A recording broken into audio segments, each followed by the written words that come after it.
Raising the Bets is brought to you by the Star Quest Production Network and is made possible by our many generous patrons. If you'd like to support the podcast, please visit sqpn.com/give.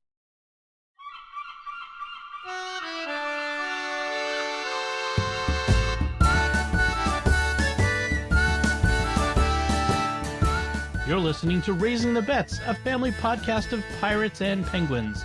We're a Catholic couple raising 5 kids outside of Boston. Join us as we share the joys and challenges of marriage, homeschool, and our adventures near and far as we make sense of the world and experience the best parts of our culture. I'm Don Bettinelli. And I'm Melanie Bettinelli. Happy Valentine's Day. Happy Valentine's Day. So, yeah, we're not Valentine's people. We've talked about this. Like, we're not really, like, presents people. We're not, like, Hallmark holidays sorts of folks. We're really low key with stuff like that. Which is not to say that if you love the Valentine's Day, I think that there's anything wrong with that. But it's just that both of us, we happen to both be, luckily, people who for these things are not, all that important for us, which makes it easier. Because if it were important to you and not to me, or vice versa, that mismatch is difficult. It'd be a difficult mismatch. Yeah. I mean, I think it's just laid back and not lazy, but both maybe. Like, couldn't be bothered. We were talking about this the other day, and the idea that, again, if you want to do this, if you want to celebrate the holiday however you want, that's no skin off my nose. But the whole you have to go out and buy $40 for a dozen of roses when it's like $12 all the other rest of the time of the year on this particular day, or you don't love me, is you get that on the one hand, and on the other hand is sometimes I just bring back flowers from the supermarket for no reason for you.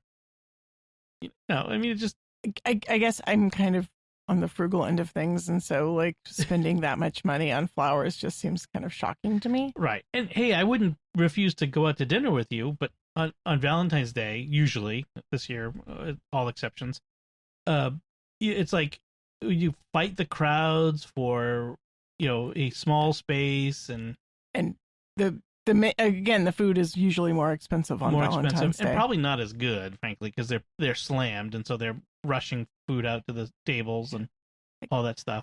I'd rather wait a week or two and then go. Right. I think I was remembering that we did go out the day before Valentine's Day in 2011. In 2011, the year Anthony was born. He was born on February 20th, so we did do a Valentine's Day sort of, hey, we've got babysitting, let's go out before this baby comes so that, enjoy ourselves. Because your mom was, I think probably your mom was here. Or, well, my sister was living with us at that point. Oh, right. That's right. She was still living with us. So we went out for Indian food that year, and it was nice. Yep. It was like a nice romantic dinner, but not on Valentine's Day, so there wasn't any crowds. Yeah, and you were a week away from you having a baby. I was really big. I think somebody in the restaurant was scandalized because I had a glass of wine and I was just way too pregnant to care what anyone thought. We've always subscribed to the European thinking on wine in pregnancy. Which is a moderate amount is fine. Doesn't hurt the baby. My first OB said, like, basically after the first trimester, a small glass of wine 1 or 2 times a week is fine. Right. After the first trimester. And frankly, that kid was ready to come out any minute. That was the baby who did not wait for the scheduled C-section. He came early. Yeah. Yes, the giant baby named Anthony. So Valentine's Day. What do we do for Valentine's Day? So instead, we came back from Mass, and the kids all set to making Valentine's Actually, Day they were cards. making them before we left for Mass. That's true. They were making them earlier. Bella likes to cut out hearts, and she cuts out lots and lots of hearts out of various scrap paper, and then the kids take her hearts and glue them onto construction paper and then draw pictures around them. Particularly, she likes the foil that the iced tea packets come in. Like there's a not iced tea, the hot, like the hot tea. Right. They come in. Anyways, they come in thin foil packets that are gold on the inside and sometimes silver. And so she cuts them out so that she gets gold and silver. Bright, shiny hearts. She also had some Star Wars wrapping paper. Had like some shiny foil on it. And an old calendar. And an old calendar. The calendar was kind of cool because then she ended up with hearts with like the Grand Canyon or a sunset or like masts of sailboats and stuff. It was kind of cool. There were a lot of Star Wars themed Valentine's cards. Yes. So basically the kids make cards for each other and for us. I got one card from Isabella. I got two, but we had to actually point them out to them that we didn't get cards. And so they started making them. But yeah, I mean, it's just kind of a very low key thing. I decided that I did want a dessert to celebrate Valentine's Day, so I sort of made a last minute fudge. We had condensed milk.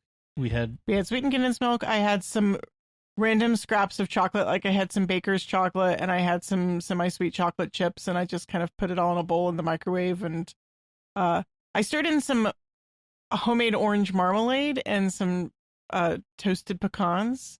So I made sort of like orange pecan fudge. It Reviews were mixed.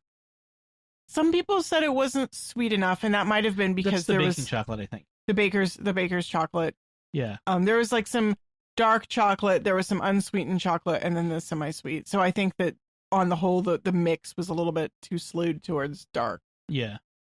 And you love dark, but the others are not. Some of the others are not big on dark. Yeah. But I think it was good. The orange may have been a little heavy on the orange side, a little bit. See, I was thinking it could have used more orange. I know you love that orange marmalade. I really love orange marmalade. But in the balance of things, I like a hint of orange and chocolate. Orange and chocolate go together really well. Like the chocolate orange, the balls, the chocolate oranges you get at Christmas. Mm-hmm. Those are good. So yeah, no, it was good. It was enjoyable. But now we have to eat all that fudge before Wednesday. Well, there's that. I don't think that'll be a problem because Ash Wednesday is coming. I mean, if worst comes to worst, I can like hide it away in the back of the refrigerator for, a month or two. Whatever. How long is it till Easter? Sundays and Lent. Okay, whatever. Anyway. And there's a birthday in there coming up too. So it's a birthday next week. Yeah, next Saturday is Anthony's birthday. He's already requested cheesecake with chocolate and raspberry swirls. And Chinese food for dinner. Hey, this is actually well in advance of when we usually get such decisions being made. He's actually he's a child who likes to know what's coming in advance. Well, he does and he doesn't, because he's also been adamant in not being told what day it is and how many days to his birthday. That's an anxiety coping mechanism for him. Right, because when he's counting down, I think he's there's some self-awareness here, which is really good. Yep. He realizes that the counting down makes him anxious, and so he wants to avoid counting down the days till his birthday. Unfortunately, because he has anxiety, he's just sort of like transferred that to freaking out anytime anybody mentions what day it is. Yes. So we're working towards some coping mechanisms. Yes. We're getting there. But in between, before that, we have Ash Wednesday. Yes. The weirdest Ash Wednesday. Ash. Let me be clear on what I just said. The weirdest Ash Wednesday that I can remember.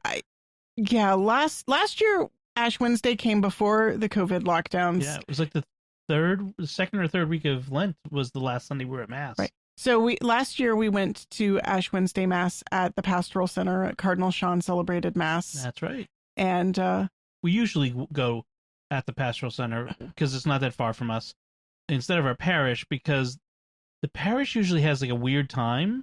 Yeah. And then there's a school there, and school masses are just chaos. They're really long. Yeah. And they usually have kids doing readings and stuff, which drives me insane because you have kids who are not ready to read liturgically yet. Anyway, that's a whole nother discussion. So we went to usually go to the Pastoral Center this year at noon. This year we're probably not going to do Mass for Ash Wednesday. Yeah. It's not a holy day of obligation. Our parish is doing first come, first serve, but still limited seating, which means that you could show up you could show up and not be able to get in. And given that it's like a 15-minute drive on a weekday, and then you got to come back, yeah. I mean, it's just we talked about it. We'll watch a mass. They have take-home packets of ashes, but I don't think I'm going to even try to do that. So the Vatican has said, or no, the U.S. bishops have said that because of the whole putting the cross on the forehead is a potential infection vector, that sprinkling is going to be preferred. They're going to like that, which is what they do in Europe. If you've ever seen pictures of the Pope getting ashes on Ash Wednesday, they sprinkle it on his head instead of making a cross on the forehead. But our parish is doing something different. They're doing Q-tips. They're going to draw a cross on your forehead with a Q-tip, probably individually. Like everybody gets a new Q-tip? Yeah, that's a lot of Q-tips. That is a lot of Q-tips. That has to be disposed of properly because the ashes are blessed. They've been telling us, because with the take-home packets, it's going to be an issue, that these ashes are blessed. They need to be either buried or held, I think they said. You can't really burn them because they're already ashes. Right. So either put them in a respectful place or bury them in your yard. Right, which you can't do right now. Given that there's like a foot of snow on the ground. Yeah, given there's a foot of snow and the yards are the ground is frozen, no one's burying anything right now. So put it in a respectful place until spring thaw. I mean, if we were to do it, we'd put it on our altar or our prayer shelf or something. Right. But yeah, that's so. But we're not going to do it, and I feel bad because I wish we could. I think this will be the first Ash Wednesday I can remember not going. Yes. I mean, even the year Anthony was born, I think we were home from the hospital. Like, I think I remember taking... Ash Wednesday was after. Right. I think I remember taking him as a newborn baby. Like, that was like one of the first... That might have been the first mass that I took him to. Yeah. It was Ash Wednesday. Right. So, yeah. It's, yeah. I'm not thrilled with that. But it's, we got to do what we got to do this year. Yeah. So, I'd love to hear what other people are doing, what their parishes are doing. Because one of the things that's been driven home to me in this whole situation is everybody's situation is different. It really does depend on where you live. People in California are just able to go back to mass inside their churches, whereas there are places where people have been going to mass like normal with no roped off pews or anything. And no masks and no restrictions at all. Yeah, which, but that's a whole other thing. But I'm curious what everyone else is doing. So I'm looking forward to hearing from what people are doing. No hashtag photos this year. Hashtag. Mm. Yeah, that's going to be disappointing. So yeah, that's our Ash Wednesday plans, and then yeah, Fat Tuesday and et cetera. We do have Fat Tuesday plans though. We do have. Yes, we're going to have pancakes and bacon for dinner. We did that a couple of years ago, like 3 years ago. I think we've done it a couple times since then. So that'll be fun. I'm looking forward to that. Then so what? Oh, the other news is the continuing saga. We need like bumper music for Allergy Watch. Right. The latest update on Lucy's allergies is we had another food challenge for her, and woohoo, she's clear on peanuts. Thank goodness. Thank goodness. Yes. So I stopped by the pharmacy on the way home from the allergist and bought a bag of Reese's peanut butter cups. The little ones. The mini ones. These were cool because they were Reese's peanut butter cups, but in the peanut butter filling, they actually had Reese's Pieces. So they were like crunchy. Double Reese's goodness. They were so good. She loved them. She was not a big fan of the peanut, but like we were just in the M&Ms. Yeah, in the allergist office, we were she was just eating plain peanut butter off a spoon. Yeah. She was like not super thrilled with this because it was not sweetened or anything. It was just plain salted peanut. The Teddy's butter. Plain peanut butter. But you're also supposed to for the food challenge, you're supposed to have as pure as possible. So she was not thrilled with the taste, and so she was not very excited as we left the allergist. She was like, "Yay, peanuts!" But she was really skeptical about the peanut butter cup. But she was like, oh, "Okay, I'll try it," not expecting much. And then she was very pleasantly surprised. Yes. And she proceeded to eat a whole bunch of them. And so now she's well on her way to liking peanut butter treats, at least. Yes. Well, and we'll have to work on the peanut butter sandwich things and that sort of stuff. She may never be a peanut butter sandwich eater. Well, that's what we were talking about, how is like with her allergies and just her being acclimated to them, she may never she may never like some of these things, or not like, but she may never be someone who eats it like people who've always eaten it do. Right. So then she can eat peanut butter and jelly sandwiches, but she may just never be interested. Then again, Sophie does not like peanut butter and jelly sandwiches and refuses to eat them. Well, so, and she's never had a peanut allergy. She just doesn't like peanut butter and jelly. Yeah. So everybody has their own tastes. Yeah. Well, so the last thing left is corn. And even then you said it was a toss up on whether to test her for corn or for peanuts. I think that she's going to pass the corn with flying colors. Oh my gosh. I want to, like, when that happens, I want to celebrate. She will have zero food allergies. I want to have like a dish that has corn and wheat and dairy and eggs and peanuts. I'm not sure there is one. Not? I mean, I could put like shepherd's pie with peanuts. No. No.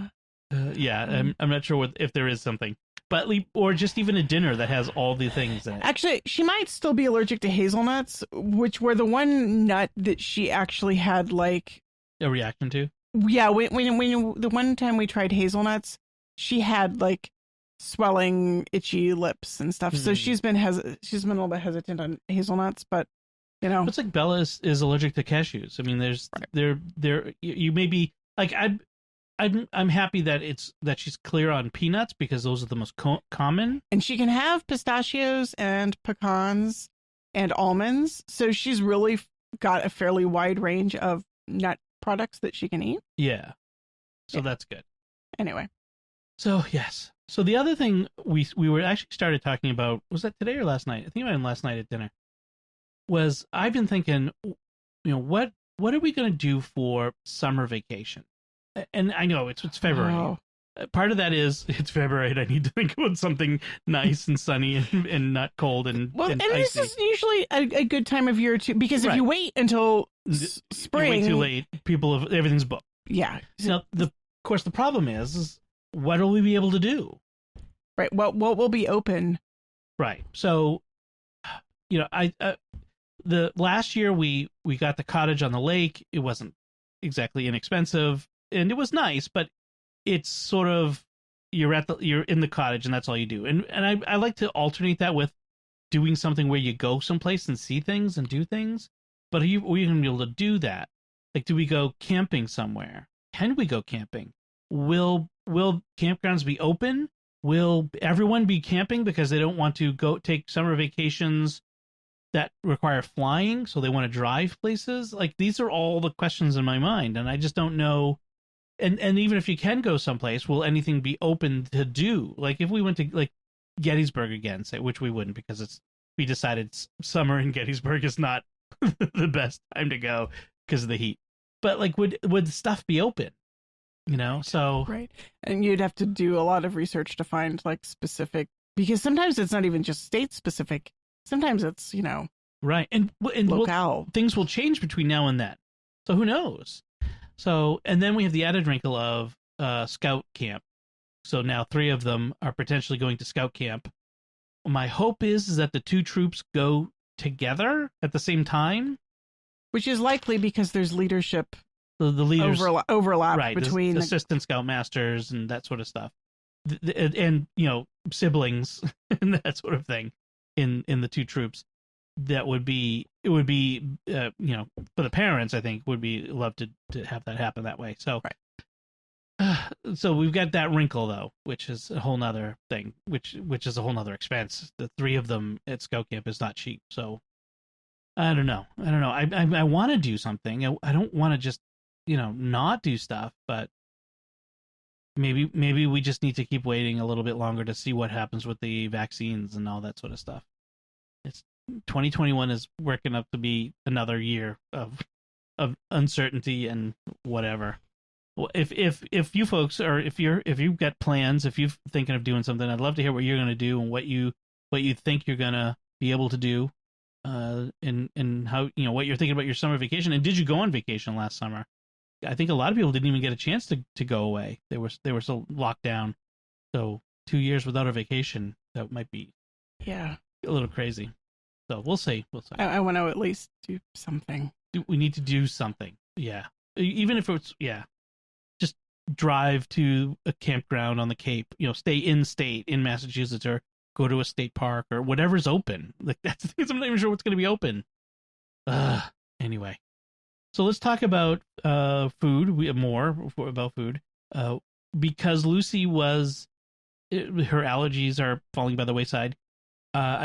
I decided to bring out one of our old favorite recipes that we haven't made in a long time, and it's a Chinese recipe. This is because it has eggs in it. It had enough. Yeah, it had eggs and cornstarch and other things. Had enough of the allergens where it just became like there's you can't substitute enough things. We might as well just make something else. And so we stopped making it. But it's called chicken sung. And I got the recipe out of a cookbook by Irene Kuo. Oh, it's an old cookbook. I'm not even sure it's in print anymore, but it's a classic. The Basics of Chinese Cooking, I think it is, something like that. I forget. If I can, I'll put it in the show notes if I get it. But so it's there's several steps. And the first step is you have to velvet the chicken, which is a Chinese technique where you coat the chicken in cornstarch and egg white and a little bit of sherry, or if you have Chinese Shaoxing wine, which you would do, but it's hard to come by. So sherry, and perhaps something else, and then in a little sesame oil, I think, and then you let that marinate in the fridge. Then after a half hour, you put it in oil. You heat up some vegetable oil, but only to a simmer, not too hot, because you're not trying to sizzle it. You're not trying to fry it. You're just trying to gently cook the outside. You're not even going to cook it all the way through, just until it turns white. Mm-hmm. So it's supposed to take like a minute. It never takes a minute for me because I don't know. Maybe I don't have the heat up high enough. But because we don't have a gas range, we have a electric glass top range. Right. That's true. So if we had gas, it would take a minute. Yeah, probably. Our stove range, our stovetop doesn't get hot enough. Well, it's not supposed to be too hot though, but maybe the oil is supposed to be hotter than I'm taking it. But I think it's 270, or no, it's not 270. I forget what it is. Anyway, I should bring up the recipe so I could be talking about this instead of guessing. So let me open up Paprika, which is my recipe software of choice, which is fantastic. If you have Mac, it is the one you should get. So, okay, so the cookbook is The Keys to Chinese Cooking by Irene Kuo. And then you heat it the oil to 275. You throw in the chicken, the coated chicken. You let it but see where I'm thinking white. But where I'm thinking the difference between gas and electric might still be that once you put the chicken in, gas might get it back up to the oil That's back true. up to temperature faster than electric. Because electric does the on and off maintaining. So I think that there's it still makes a difference in terms of like the chicken is going to bring the oil temperature down because it's cold out of the fridge. Because it's cold, and it's not going to come up as fast. This is true on electric versus gas. That's true. Yeah, I agree. Yeah, the thing is, you're supposed to heat the wok to very hot, then turn it down to medium, add the oil, and then add in the chicken. But yeah, that's all you can't do all that with the electric. I hate electric stoves. I wish we had a gas stove. We had one gas stove in our time at the apartment in Danvers. Peabody. I always say Danvers. It was on the line of the town line. It was in Peabody. Yeah, and this house, it's not even an option. There is no gas line. There's no gas in the street. We'd have to get propane tanks, which some neighbors I've seen have. Do they? Yeah, like the big outdoor propane tanks. Somewhere on the next road over, I saw a house that had it. Yeah, it's tempting, but not high on my list of things. No. So anyway, you velvet it, then you cook mushrooms, like diced mushrooms, diced water chestnuts, peas, some ginger. And you cook it all together with it comes together really quick after that with the chicken, and then and it's really simple. And there's a seasoning there's this little sauce made of soy sauce, sherry, and sugar that goes into like a sauce on it, and then comes off, and you serve it with lettuce leaves or rice sticks, they say, but we've always done the lettuce leaves, sort of like a little packet. You put the sung in it. So good, so simple. Like the dish itself ends up being simple. Now, because we still have cornstarch questions, I used a mixture of tapioca starch and arrowroot instead of the cornstarch. I don't think there's much difference, really. Between tapioca starch and arrowroot, or between those and cornstarch? Between those and cornstarch. Right. There has been I think I mentioned before, a food scientist who told me online that the allergens are in the proteins, which are not in the cornstarch, that the cornstarch doesn't have the stuff. No, I was just saying, in terms of the texture and taste, there's not a difference. Oh, right. Yeah, it worked out fine. Yeah. I didn't detect any issue. Arrowroot is really, you can really substitute it for cornstarch in almost everything. Yeah, I like it. It's not as cheap as cornstarch, but other than that. Yes. Yeah, so that was good. I was really happy to have it. I'm glad I made it. Bella was so nostalgic because she remembers it. She used to love it as a kid. She was like, "Oh, chicken sung. Oh, I remember that." Because it's been so long. It's been at least 4 or 5 years. In the spring, we make it with the pea tendrils in it too, and I really like that. I think that's what I was missing. We haven't gotten pea tendrils in a while, have we? No, I think the vendor that at the farmer's market that had those stopped coming or stopped selling. Do you remember the Vietnamese farmers in Marblehead? Yeah, they had the. Oh my gosh, they were awesome. They had so many interesting, cool vegetables. Yeah, but the Second Nature used to have them when it was the other farm couple. Yeah, things change. So then, to go with that, I made some green beans. I'd picked up some green beans at the supermarket, and we've been trying to get Anthony to eat more vegetables. He'll just pick through and eat just the meat of things, and it's like pulling teeth to get him to eat some vegetables. So a lot of it is texture, I think. I think when the vegetables are too soft, he just doesn't like that. But he also doesn't like it too crunchy. But he doesn't like it too crunchy, right? He has to be just right. The sweet spot is really hard. And he can't even tell you, like tonight with the green beans, he couldn't tell me. He didn't like the texture, but he couldn't tell me if he wanted it crunchier or mushier. Like, right. Is it too hard or too soft? I don't know. So, this was actually with the chicken sung. This was the soy sauce wings, because he'd asked me to make this ginger soy dipping sauce that I'd made for another dish a few months ago for the wings, because he wanted to be able to dip his wings in it. And I said, sure, if he likes that. And then I said to him, I had a little brainstorm. What if I cooked the green beans in the ginger soy dipping sauce? And he's like, oh, okay, I'll try that. And I'm like, ding, ding, ding, let's do that. So what I did was I parboiled the green beans, 4 minutes in the boiling water, then drain them, put them in the wok, and with some oil. And I really wanted to really kind of give them a little bit of a char, not a char, like a little bit of a browning. I didn't want char on it. I wanted it to be just like a little bit of start the browning on it, which I didn't even really get that far with it. I don't think it did. I was thinking of there's a dish that sometimes I get at the Chinese restaurant, a garlic string beans dish that I get sometimes, where the green beans are a little bit snappier. So I threw them in there, cooked them for a bit, and then I added some of the garlic soy dipping sauce to it, and it was really good. He liked it. I liked it. Right? It was pretty good. And so that worked out. But you tried a little something different tonight. We had Sunday gravy and pasta again. I hadn't had that in a while, so I wanted to do that tonight. I wanted to do an Italian-style green beans, and so I just cooked up some cherry tomatoes with garlic and threw in some oregano and basil and a little bit of white wine. And vinegar? Some white vinegar. White vinegar? Yeah. Oh, just okay. like a splash. And because it was what I found on the shelf when I was in a hurry. Is it white wine vinegar? Yeah, white wine vinegar. Not distilled white vinegar. No, white wine vinegar. Yes. And that was really good. But I think he didn't dislike the taste so much as the texture. Although I think really he just wanted to eat pasta and was resenting the fact that I was making him stop to eat green beans. Yes, he just wanted to eat more pasta, more sausage, more bread. But I thought but Bella liked the green beans, and so did Sophie. Lucy was not a fan, but she ate some plain. I left a few green beans without the tomato and sauce, and she liked the plain ones, so that was a win, I suppose. And then the cauliflower. I made a Parmesan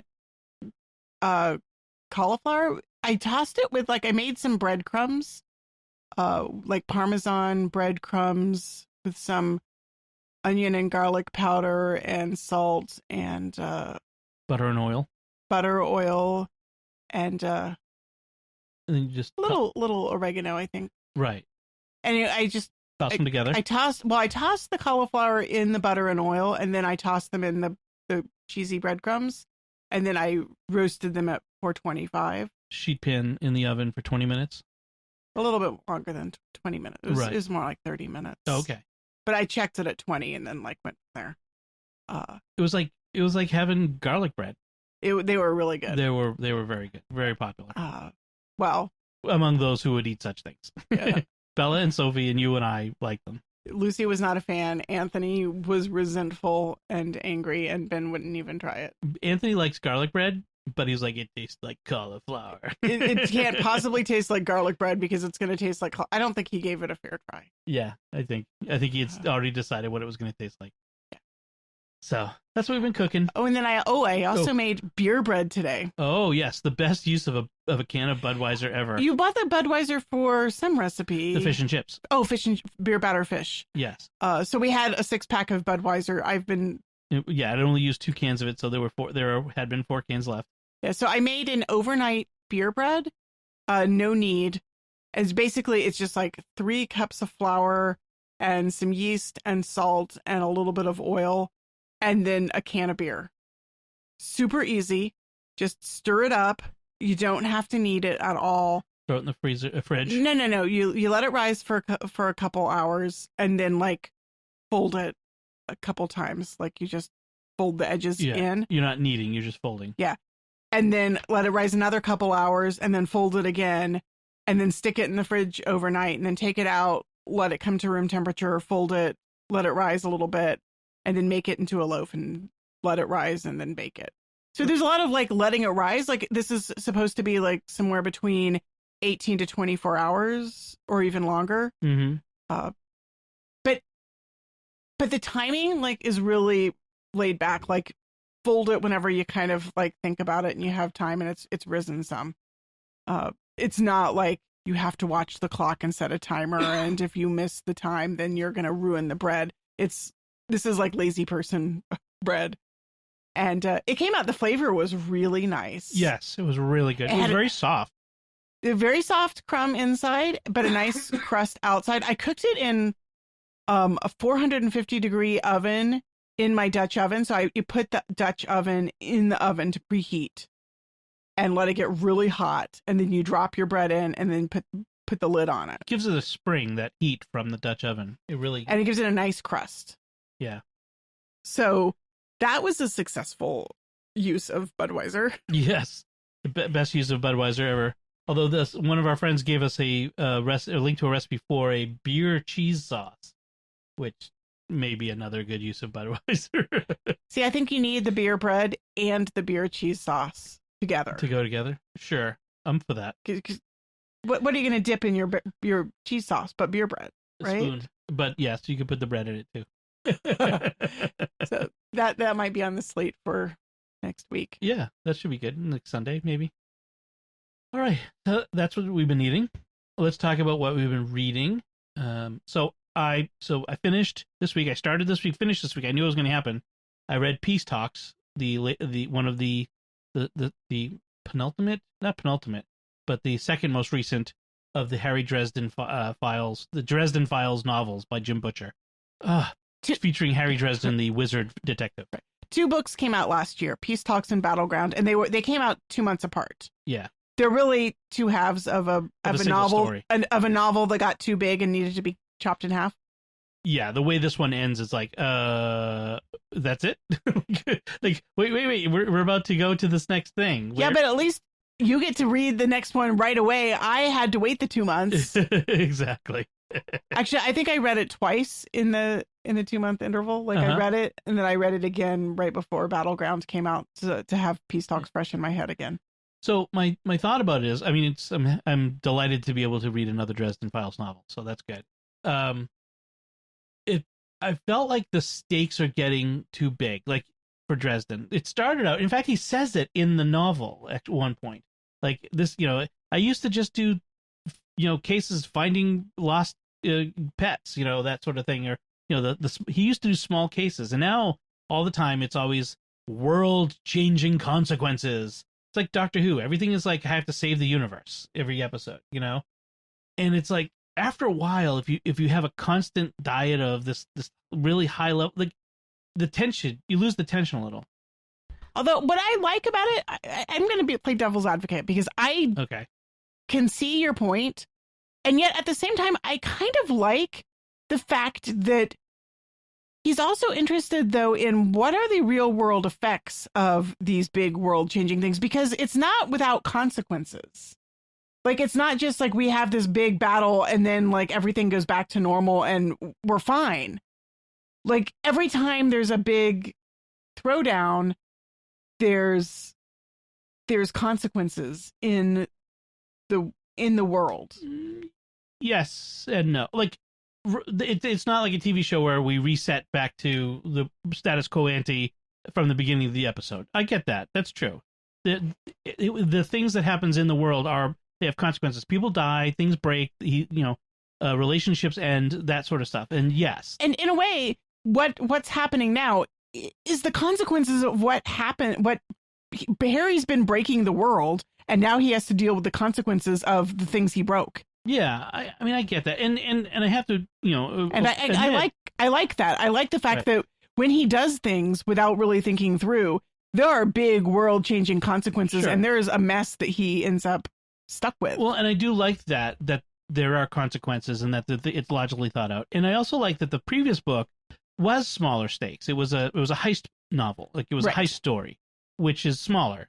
And I mean, it literally featured the Hades, but but it was a smaller story. Let's just put it that way. Whereas this one, I get that. I mean, it's not it's a huge complaint. I still really enjoy the novel, and I'm still really wicked curious where it's going. But another thing, though, that a little bit bothered me was there's a situation in this one where Harry has some knowledge of a thing, and there's another important character who is acting on Harry doing something with that knowledge, not having that knowledge. Like, if Harry would just tell the other person, communicate, look, this is why I'm doing this, the other person would be able to go, oh, I understand. So I don't think that you're a traitor or a jerk or a bad guy. Right. I do agree with this. It bugs me when writers do that in general. Right. It has been a crutch through the series from like one of the first novels. Right. Harry has a character flaw of not telling people. And it's a wizard thing, right? Wizards like Gandalf had a habit in The Lord of the Rings of not telling the entire story to everyone. Right, it's partly a wizard thing, and partly I think it's partly it's a Harry thing. It's a Harry thing, and there is some character building, like it is built into his character. Like there are reasons why he acts like this. Like he has some built-in insecurities and baggage and stuff. So on the one hand, it's annoying because it feels like a crutch that like too many writers go to the like miscommunication basket for building tension in a novel, and that annoys me. Well, it's part of it's the repeated confrontations. Like there's multiple confrontations at which the information could get revealed, and we could diffuse the situation. But we refuse to reveal the information in this confrontation so that we can maintain the tension until the next time. Like it just doesn't feel realistic that someone would one after the other. That's all. And I'm not saying that it's a fatal flaw. It's frustrating reading it that way, because I know that if you would just say it. Right. Well, this is one reason why I cannot stand the works of David Mamet, because like David Mamet his entire shtick is people not communicating with each other. Yes. And that just drives me batty. I cannot stand that, like, stories where the entire story is just people who don't. And there are TV shows where that's the entire shtick. Like the entire series is that. It's like, it drives me crazy. On the other hand, what I really liked about this one is something that Butcher continues to do with the Harry Dresden novels, which is he takes characters who were originally sort of throwaway, flat, or villains, and rounds them out and gives them fullness, and they're not good guys necessarily, but they're at one point Harry says, "You're my best frenemy." It's like we're not friends, and you will hurt me if you need to, given the chance. But you're also willing to do a good thing that's in this situation because it suits your purposes. It's just the characters are more well-rounded. I feel like Butcher does not do flat villains. And if somebody seems like a flat villain in one book, they will likely come back in a later book to be more rounded. Yeah, although there are a few. Well, even Nick he's about as evil of a character, but there's still there's a couple things that happen in the previous book that give him some character. Like, hey, he loves somebody.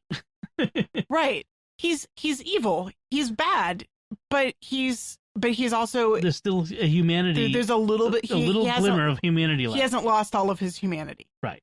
And yeah.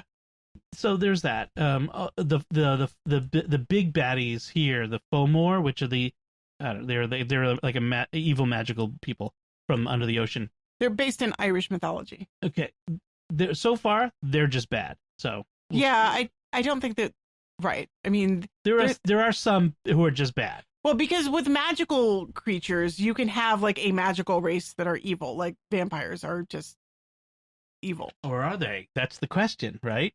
Some of them aren't completely evil. Well, he kind of gets around that by having different kinds of vampires. Right. So there are vampires who are more evil and there are vampires who are less. The Black Court evil. Vampires are like the undead. Right. Well, also like the ghouls, they're pretty much evil. There is nothing good about the ghouls. Right. So, I'm going to pick up Battleground next. That's the next one. I finished the Peace Talks last night, so I'll start reading Battleground today. But you finished a book? I did. I read a book in one day. I was at so on Tuesday I was at the allergist for a couple hours with Lucy, and I had my Kindle with me, but I didn't feel like reading the corner that held them, which is kind of a slow-moving novel. I wanted something. That's the one about the abbey. The medieval nuns, which is really good. I'm really liking it, but I just I know. I checked my email, and one of the books that I'd been waiting for on hold at the library came in, and I could check it out. So I was like, well, I'll check that out. And it's a science fiction novel that my sister had recommended. It's called The Space Between Worlds.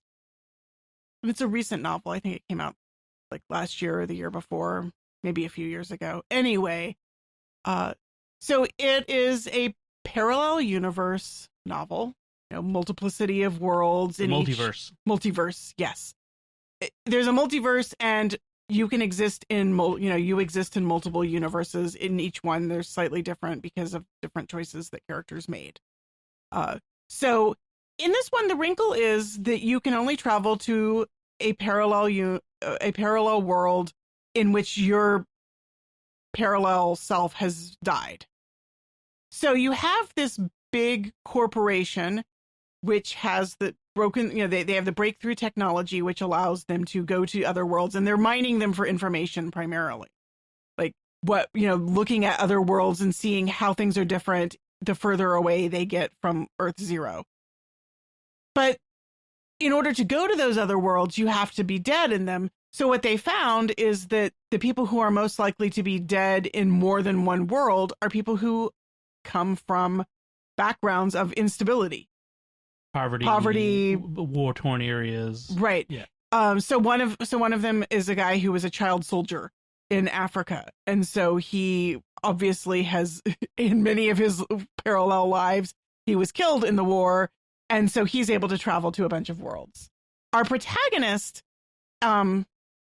is born in poverty to a mother who's drug addicted. And so she's like in many of her parallel universes, she doesn't make it for all sorts of reasons. 372 worlds. In 372 worlds, she's died. And so looking at the description on right. Amazon. And so I think they can only travel to about 400 worlds, maybe. I mean, not very many. Like if it gets too far away, it's just too different and they can't get there.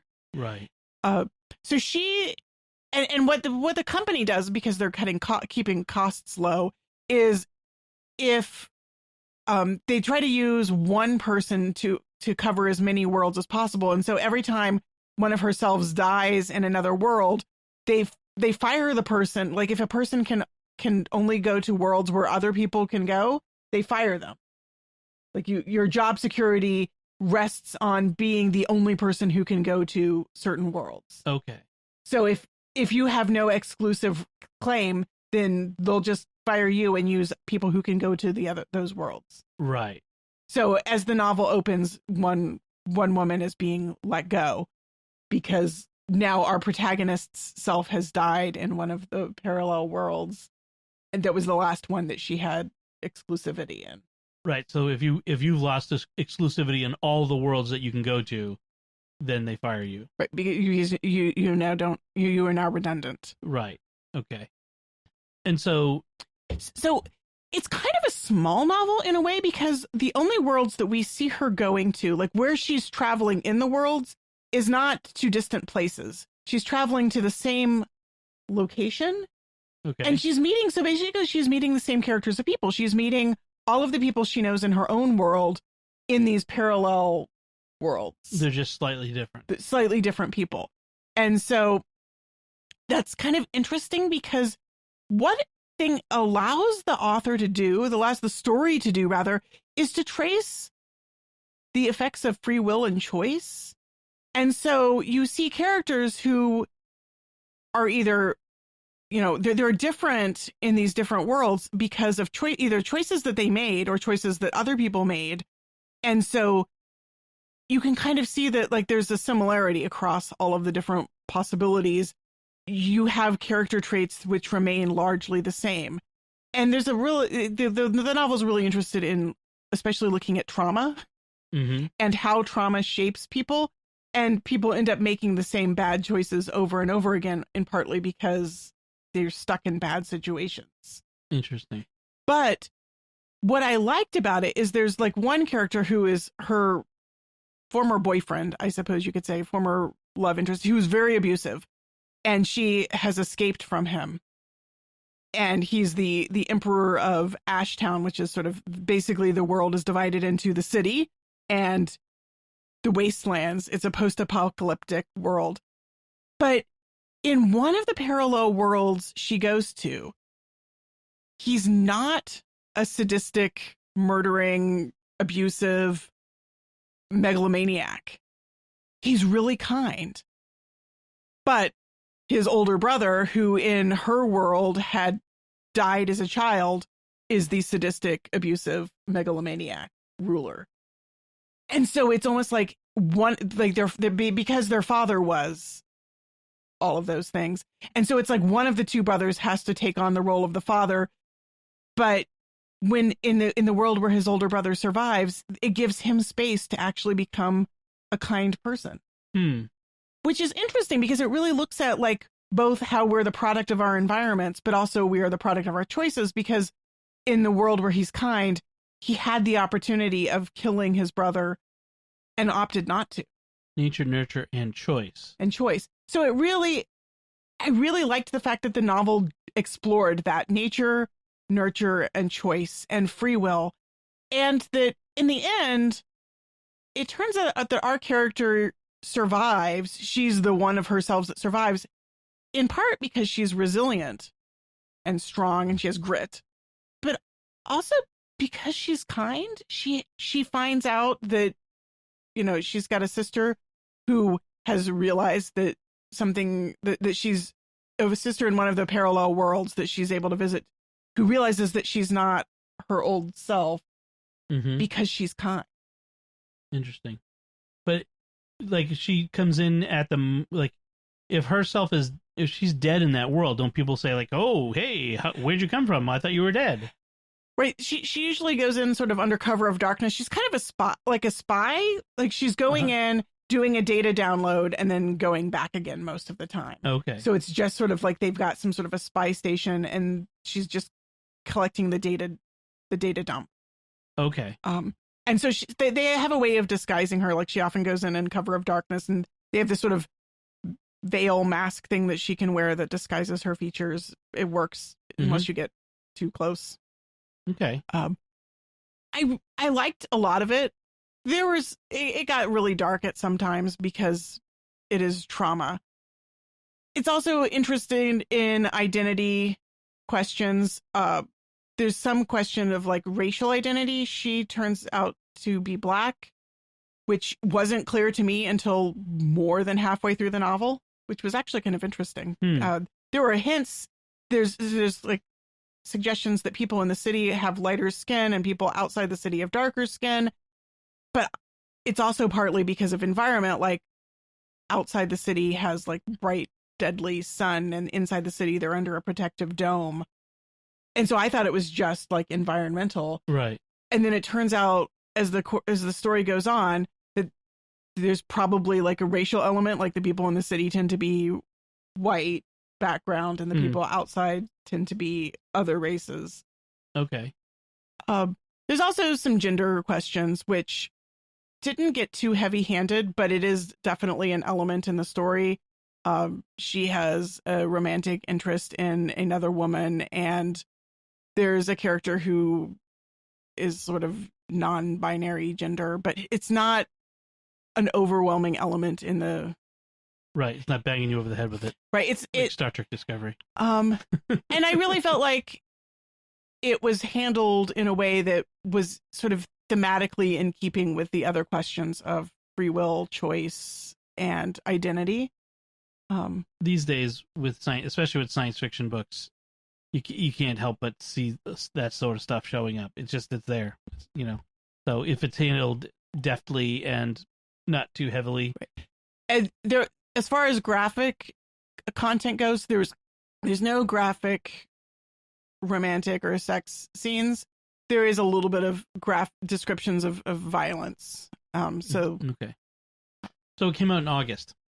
Oh, okay. So it's brand new. Brand new. But New York Times, book review editor's choice, and lots of. One last thought I wanted to say, because I don't want to belabor it, but I really liked the resolution in this story, which was not the big Hunger Games dystopian world building revolution. It had a much quieter resolution, and it was a resolution that left room for people to grow and change and change their minds, as opposed to like a fight to the death. Okay.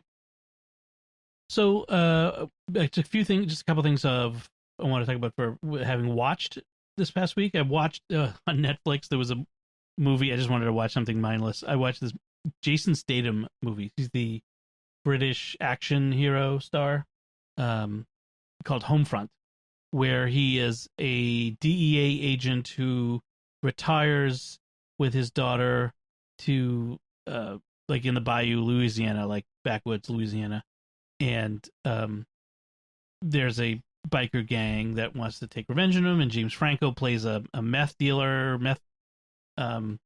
manufacturer, I guess, the Breaking Bad guy, who gets, there's a whole like feud between families thing that happens. It's violent. And it's funny because it kind of even fails at the tropes of action movies. Like it introduces characters like you're like, oh, she's the romantic interest, she's going to be in danger at some point. Nope. They introduce this romantic interest and do nothing with her. Like absolutely nothing. Like, weird. Like there's several characters who are like, oh, that's that trope and that's that trope, and it's like, nope, they don't do anything with, like, why did you even introduce that character? Like, it's just because, darn it, an action movie where where the hero is a widower and has a daughter, needs to have a love interest for the daughter to push at the dad, or something. I don't know. It was very strange. It was interesting. It was interesting to see the setting in Louisiana. It wasn't too heavy on the. It was a little heavy on the redneck stereotypes, but there were good rednecks and bad rednecks, so it wasn't all bad. So anyway, Homefront. It was on Netflix. I finished watching the limited series of The Stand, which is on CBS All Access. The Stephen King. The Stephen King. So yet another adaptation of Stephen King's novel. You know, I know the title. I don't know anything about the story of The Stand. I didn't either. So apparently it's a post-apocalyptic story. So we both read you watched and I read post-apocalyptic stories. Yes. So what happens is a disease. This is great timing for this. That is fast acting and wipes out 90% of the population of the world. Nearly 7 billion people. There's a woman, 100-plus-year-old woman in Boulder, Colorado, who it keeps appearing in people's dreams. She says, God has called you to come to see me in Colorado. And she calls all these people to her in Colorado. Meanwhile, there's this guy, his name's Russell Flagg, who is the messenger of the devil, and he's calling people to where else? Las Vegas. And this is on streaming, so it's full of graphic violence, graphic sexual content. So I wasn't really, I was not pleased with that part of it. But despite that, it's remarkably Christian in its outlook. I mean, the battle between good and evil is stark. There is clearly good and clearly evil. Evil does this stuff, which frankly is a condemnation of the world we live in now. It's kind of interesting. Whereas good does this. Good is self-sacrificial and loving and brings children into the world, whereas evil is the opposite and can only mock good. Reminds me of what my uncle Phil always says, which is he says that horror as a genre tends to be very there's a strong moral center, and bad is bad and good is good. Right. You see that in for horror to work, there has to be a bad guy who has to be bad. Right. For horror to work, and also mystery novels, the mystery genre tends to be that way. Like good is good and bad is bad, and bad is punished and good is rewarded. Yes. Justice is served. Right. So yeah, there's something about those genres that really does help to they keep them on a moral because it doesn't work otherwise. So the Christian message in it is really interesting. Like this, there's temptation, there's to give in, to worship me and I will give you the world sort of stuff, or I will give you these things that you love that you've lost or potentially lost, or I will protect them for you, or that sort of thing. There are people who sacrifice themselves for others. So those elements were really good. But with the sexual and violent content, it was gory, unnecessarily gory at parts, and I in fact I almost didn't watch the last 2 episodes because I just was kind of fed up with it. The thing is when I found out, there's just 2 more episodes, all right, I'll power through it just to see how it ends.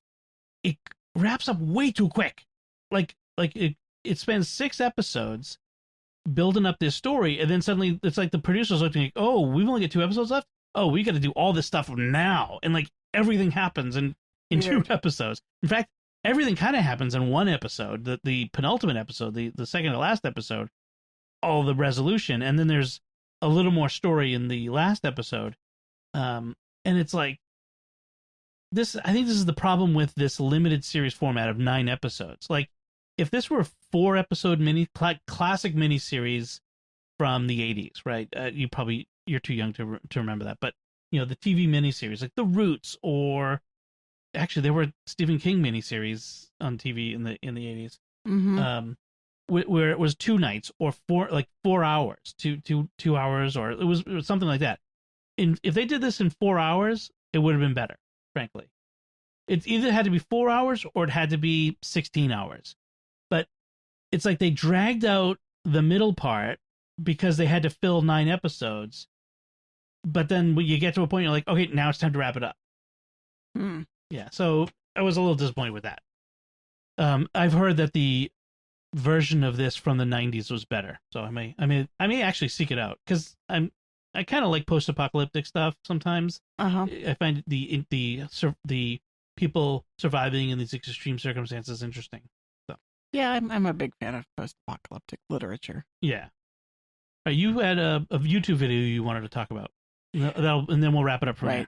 Yeah, I haven't really watched any TV or movies, but I have spent a couple of evenings watching this really long interview that I found on YouTube with the poet Richard Wilbur. And it's divided up really interestingly so that like into a bunch of small segments, each one titled sort of thematically. But it's obviously one interview that kind of flows seamlessly one section into the next. So if you play it as a playlist, it kind of plays the whole thing. But you could also just listen to like little chunks. And I think the whole thing is like there's 83 snippets that are between like 1 minute and 10 minutes long of the video. So 83? There's 83 videos in the YouTube playlist. And it's part of a series called Web of Stories, Life Stories of Remarkable People. And this YouTube channel has dozens of stories. Some of them are scientists. Most of them are not actually writers or poets. There's like scientists and like directors and people who I've never heard of, most of them. But I really like Richard Wilbur. He and I didn't know much about him. I've read a handful of his poems, and it turns out that he is a guy who like fought in World War II and came back and went back to school on the GI Bill. Okay. And that's how he ended up becoming a university professor. And I mean, he like taught at a lot of Ivy League schools, including Harvard and like knew Robert Frost. And so he has lots of really interesting stories, just like about his life, about, his work as a poet, teaching university classes. He talks about how like at one point Harvard was talking about introducing, I think it was Harvard, it might have been in a different school, was talking about introducing a creative writing major, and how he and John Updike, the two creative writing people, like creative people on the committee, were the two who were opposed to making it a major. He said, John Updike said that in order to be a successful writer, one has to know something about the world. Okay. And so really he thinks that in order to be a writer, you have to major in something other than writing. Like, okay, study chemistry or biology or even literature, but like history, but study something other than writing. And I thought that was interesting. That is interesting. Anyway, he's a really good storyteller, and he's got a great voice. And I just, and he does a lot of, like, towards the end of the interview, he does a lot of poetry readings. And that's how I started actually, I think, looking for a reading of one of his poems. And then I stumbled on like, oh, there's like 83 videos here. That's a lot of editing. Do you know how long it is, like in total? Is it hours and hours? It's really hard to tell. Like, I mean, some of them, like the clips are like 1 minute, 55 seconds, 5 minutes, 3 minutes, 4 minutes, 2 minutes. It's got to be a couple hours. But it's probably, I don't think any of them are longer than about 8 minutes. Well, I mean, it's probably more than 83. Even if they were 1 minute each, should be over an hour. So probably 2-3 hours worth. But I mean, he does sort of all like his parents, his childhood, his entire life story. Okay. So it's like as good as I honestly, I don't like reading biographies very much unless they're really well written. I tend to get bored and distracted and just wander off. And I have all sorts of biographies on my shelf that I've never read. I've never read a biography or finished. I've read like the first chapter. I've read the first chapter of the biography of Jane Austen that I own, and I got bored because it was all about like her brothers and going to sea and being sailors and her world, and it was just like, tell me about Jane. I'm bored. I know I could skip ahead, but I also I have a hard time skipping ahead in books. It's like either hold my attention or don't hold my attention. It's like fast forwarding through a movie or something. It's like, right. I'm either gonna watch the movie or not gonna watch the movie. I'm either gonna read the book or not read the book. But like skipping around. I mean, if I'm reading it for like a particular project, like for school, I might skim. But sure. But if I'm reading on my own time, I don't want to do that. Mm-hmm. Anyway, so okay. This was a great way to spend some time learning about a poet that I like. Nice. And maybe I'll watch more YouTube videos. I like you. I'm sort of discovering this year, I think, that YouTube is a great source of content. I watch so many YouTube channels about so many different things. It's funny because I used to think of YouTube as being primarily just like sort of something that you do occasionally when you're like bored or somebody links to something interesting but short. And I'm actually finding YouTube to be more of like, it's like TV to me now. Right. Like there are certain channels I watch that are like TV shows. Like I watch the Townsend channel, which the 18th century life reenactment, and then the Smarter Every Day, which I've started downloading those for the kids to watch. Because they're sciencey, fun sciencey videos. And then tons of different cooking ones, like the rancher, Ken. Oh, what's his name? Anyway, but I'm old enough to remember when YouTube was like people uploading cat videos. Right. There was a lot of uploading, either of like just people being silly, or cat videos, or like actually, frankly, the stuff you see on TikTok now. Right. The reels.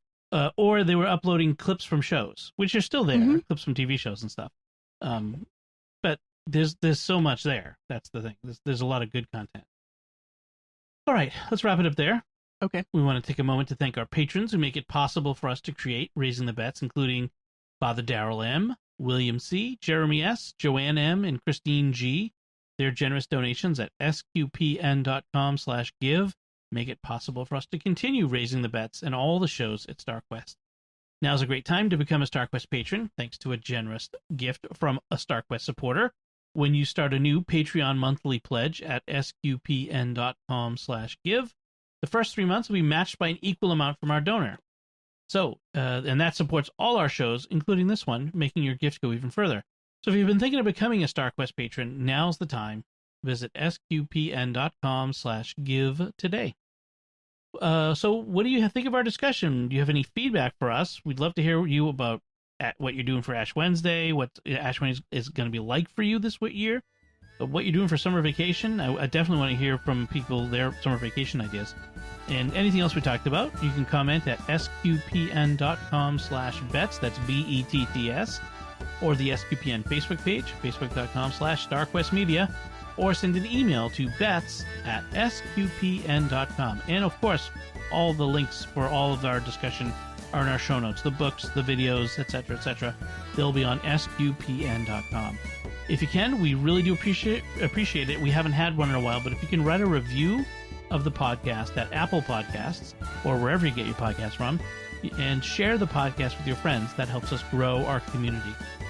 Until next time, I'm Dom Bettinelli. And I'm Melanie Bettinelli. Thank you for listening to Raising the Bets on StarQuest.